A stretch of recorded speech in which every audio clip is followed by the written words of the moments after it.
विदाई की बेला, हर विवाह समारोह का सबसे भावुक कर देने वाला पल। सुंदर से लहंगे में आभूषणों से लदी निशा धीरे धीरे आगे कदम बढ़ा रही थी। आंसुओं से चेहरा भीगा जा रहा था। सहेलियां और भाभियां उलाहना दे रही थीं। अरे इतना रोओगी तो मेकअप धुल जाएगा। इसी तरह की चुहलबाजी हो रही थी, मगर वह चाहकर भी अपने आंसू नहीं रोक पा रही थी। खुद को दोराहे पर खड़ा महसूस कर रही थी। आज वह सजी धजी सुंदर सी कार उसे पिया के घर ले जाने के लिए तैयार खड़ी थी। अजय कार में बैठ चुका था। निशा ने कनखियों से देखा तो लगा कि अजय बेसब्री से उसका इंतजार कर रहा था, मानो कह रहा हो, अब बस भी करो निशा, नए घर में भी लोग तुम्हारा इंतजार कर रहे हैं। वो एक कदम आगे बढ़ती तो 2 कदम पीछे वाली स्थिति थी। पापा भैया पास में ही खड़े थे। निशा पलटकर पापा के गले लगकर रोने लगी। भाई उसे प्यार से सहला रहा था, मानो पापा से छुड़ाना चाह रहा हो और कह रहा हो, दीदी, एक नई सुंदर सी दुनिया तुम्हारी प्रतीक्षा में है, उसका स्वागत करो। तभी उसने देखा कि माँ किसी अपराधिनी दूर खड़ी अपने धुलकते आंसुओं को छिपाने का असफल प्रयास कर रही थी। दोनों तरफ से स्थिति कमोबेश एक सी ही थी। माँ आगे बढ़कर उसे गले लगाने का साहस नहीं कर पा रही थी, क्योंकि उन्हें डर था कि कहीं निशा नाराज ना हो जाए। ये अधिकार निशा ने उन्हें आज तक दिया ही नहीं था। इधर निशा भी चाहते हुए ममत्व की प्यास को सहलाने में नाकाम साबित हो रही थी। बड़ी ही मुश्किल से माँ धीरे धीरे आगे आकर खड़ी हो गई।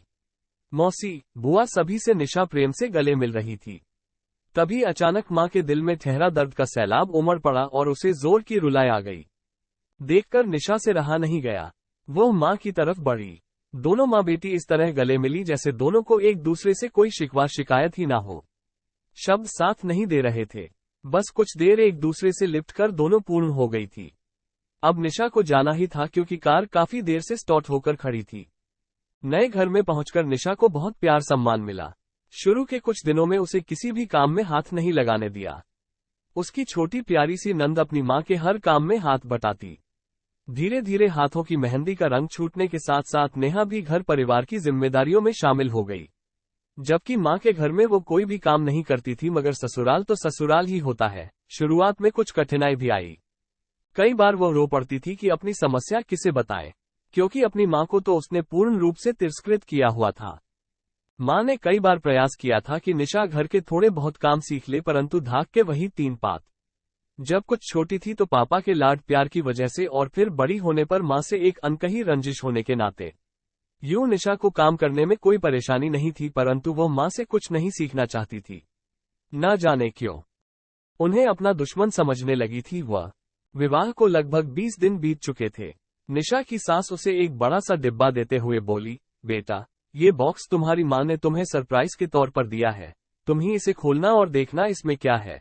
अपने सारे जेवर डिब्बे में रख देना। लॉकर में रखवा देंगे। घर में रखना सुरक्षित नहीं होगा। शाम को जब निशा अपने जेवर डिब्बे में करीने से संभाल रही थी तो उसने वो बॉक्स भी खोला। वो देखकर अवाक रह गई। डिब्बे में सुंदर से सोने और हीरे के जेवरात थे और साथ में एक संक्षिप्त पत्र भी। ये पत्र उसकी माँ रीता ने लिखा था। प्यारी निशा, तुम्हारे पापा का मुझसे शादी करने का मकसद सिर्फ इतना था कि उनकी अनुपस्थिति में मैं तुम्हारी देखभाल कर सकूं। अब तुम्हारा विवाह हो चुका है। समय के साथ धीरे धीरे समझ जाओगी कि एक पिता के लिए अकेले संतान को पालना कितना मुश्किल होता है।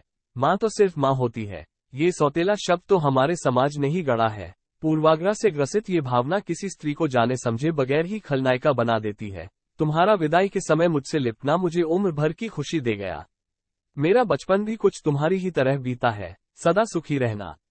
अपनी माँ से मिलने कब आ रही हो? वो सोच में पड़ गई। उसकी आंखों से आंसू बहने लगे। उसे इन गहनों में से ममत्व की सुगंध आने लगी। वो काफी देर तक उन्हें देखती रही। इनमें से कुछ गहने उसकी अपनी माँ के थे और अधिकतर नई माँ के, जिसे उसने माँ तो कभी माना ही नहीं। दरअसल निशा के जीवन में दुखद मोड़ तब आया जब 12 वर्ष की उम्र में उसकी माँ की मृत्यु हो गई थी।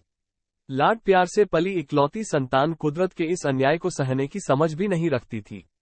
पिता राजेश भी परेशान। एक तो पत्नी की असमय मृत्यु का गम, दूसरा 12 साल की बिटिया को पालने की जिम्मेदारी। ऐसी कच्ची उम्र जब बच्चे कई तरह के शारीरिक और मानसिक परिवर्तनों से गुजरते हैं, एक पिता के लिए बहुत ही मुश्किल हो जाता है। ऐसे में खासकर बिटिया का लालन पालन करना। कुछ लोगों ने सलाह दी कि वो निशा की मौसी से विवाह कर ले, क्योंकि अपनी बहन की संतान को जितने प्यार से वह पालेगी, ऐसा कोई दूसरी महिला नहीं कर सकती। परंतु निशा की मौसी उसके पिता से उम्र में बहुत छोटी थी, इसलिए राजेश जी को यह मंजूर नहीं था। खैर, समय की मांग को देखते हुए रीता के साथ निशा के पिता राजेश का पुनर्विवाह सादे समारोह में हो गया। मां को गए अभी सिर्फ 1 ही साल हुआ था। निशा की यादों में मां की हर बात जिंदा थी। इकलौती संतान होने की वजह से माता पिता का संपूर्ण प्यार उसी पर निछावर था। राजेश ने रीता के साथ विवाह तो किया, परंतु निशा को किसी भी मनोवैज्ञानिक संकट में वह नहीं डालना चाहते थे। रीता भी खुद बहुत समझदार थी। इधर निशा भावनात्मक, मानसिक और शारीरिक तौर पर आने वाले बदलावों से गुजर रही थी। मां उसे भावनात्मक सहारा देने का भरसक प्रयास करती, परंतु निशा हर बार मां को ठुकरा देती है। अकेली अकेली उदास सी रहती थी वह। नई मां कभी पिता से हंसकर खिलाकर बात करती तो निशा परेशान हो उठती। उसे लगता कि इस महिला ने आकर उसकी मां की जगह ले ली है। निशा की मां की साड़ियां राजेश के कहने पर अगर रीता ने पहन ली तो निशा आग बबूला हो उठती। ये सब देखकर रीता ने अपने आप को बहुत संयमित कर लिया था। वो नहीं चाहती थी कि किशोरावस्था में किसी बच्चे के दिमाग पर कोई गलत असर पड़े। समय के साथ साथ निशा का अकेलापन दूर करने के लिए एक छोटा भाई आ चुका था। आश्चर्य कि छोटे भाई से निशा को कोई शिकायत नहीं थी। वो उसके साथ खेलती और अब थोड़ा खुश रहने लगी थी, लेकिन मां के प्रति अपने व्यवहार को वो नहीं बदल पाई थी। 22 वर्ष की उम्र पूरी होने पर घरवालों से विचार विमर्श के बाद निशा का विवाह तय कर दिया गया। निशा ने भी कोई अरुचि नहीं दिखाई। वह तो मानो नई मां से छुटकारा पाना चाहती थी। आज इन गहनों को संभालते वक्त वो सोचने लगी कि अपनी मां की साड़ी तक वो नई मां को नहीं पहने देती थी, और इस अनचाही मां ने तो उसे खूब लाड प्यार से पाला। कभी अपने बेटे और उसमें कोई फर्क नहीं किया। विवाह के समय अपनी सुंदर कीमती साड़ियां और भारी गहने सब उसी को सौंप दिए, जैसा कोई असली मां करती है। तभी सासू मां ने उसे आवाज देकर दरवाजे पर अपनी उपस्थिति का एहसास कराया।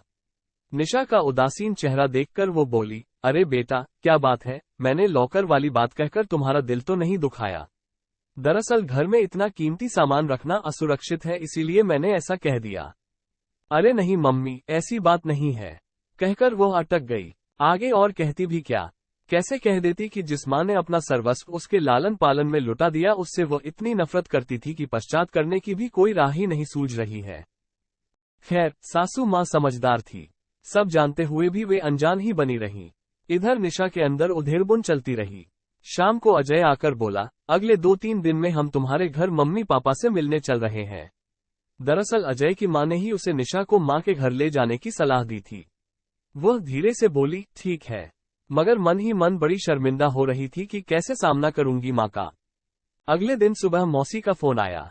निशा आत्मग्लानि से भरी हुई थी। उसने मौसी से मां का जिक्र किया। तब मौसी ने ही उसे बताया कि अजय के साथ उसका विवाह उसकी मां रीता ने ही तय किया था। दरअसल अजय की मां रीता की बचपन की सहेली थी। अजय की मां का विवाह तो समय से हो गया, परंतु ये रीता का दुर्भाग्य था कि बहुत ही छोटी उम्र में उसकी मां की मृत्यु हो गई। पिता ने दूसरा विवाह नहीं किया। पारिवारिक सदस्यों के साथ मिलकर खुद ही अपनी बेटी को पालने की जिम्मेदारी ली। परिवार के बीच में रीता की परवरिश तो ठीक ठाक हो गई, परंतु उसके विवाह में देरी होती रही, क्योंकि दादा दादी की मृत्यु हो चुकी थी। ताऊ ताई अपनी गृहस्थी में व्यस्त हो गए थे। अब रह गए थे रीता और उसके पिता। वो पिता को छोड़कर कहीं नहीं जाना चाहती थी। अधिक उम्र हो जाने पर भी लड़की के लिए लड़का मिलना कभी कभी मुश्किल काम साबित हो जाता है। इसीलिए जब राजेश की पहली पत्नी की मृत्यु हुई, तब रीता का विवाह उनके साथ इस शर्त पर हुआ कि उनकी बेटी निशा को अपनी बेटी की मानकर पालेगी, और रीता ने ये जिम्मेदारी बखूबी निभाई। कुछ वर्ष बाद अपना बेटा होने के बावजूद भी उसने दोनों बच्चों में कभी कोई फर्क नहीं किया, और आज भी यह रीता ही थी जिसने निशा का रिश्ता अपनी सहेली के बेटे अजय से करवाया था, ताकि वो स्वयं अपनी बेटी के भविष्य को लेकर आशान्वित रहे। परंतु ये बात परिवार के किसी भी सदस्य ने निशा को नहीं बताई थी, क्योंकि उसे तो नई मां से अत्यधिक बैर था। फिर वो ये बात कैसे बर्दाश्त करती? ये जानकर निशा अत्यधिक दुखी और शर्मिंदा थी। उसने साहस करके मां को फोन मिलाया। उधर से मां की प्यारी सी आवाज आई, बेटा, रिश्तों को सहेजने की कोई उम्र नहीं होती। जब भी अवसर मिले इन्हें संवार लो। शायद मां इससे आगे कुछ नहीं बोल पाई, और इधर निशा मायके जाने की तैयारी में जुट गई, क्योंकि उधर ममता का आंगन बाह पसारे उसके इंतजार में था। सब्सक्राइब करें। मनोरंजक कहानियों के लिए सब्सक्राइब करिए। कमेंट का उपयोग करते हुए आपको कविता और कहानी अच्छी लगी तो वीडियो को एक लाइक करना।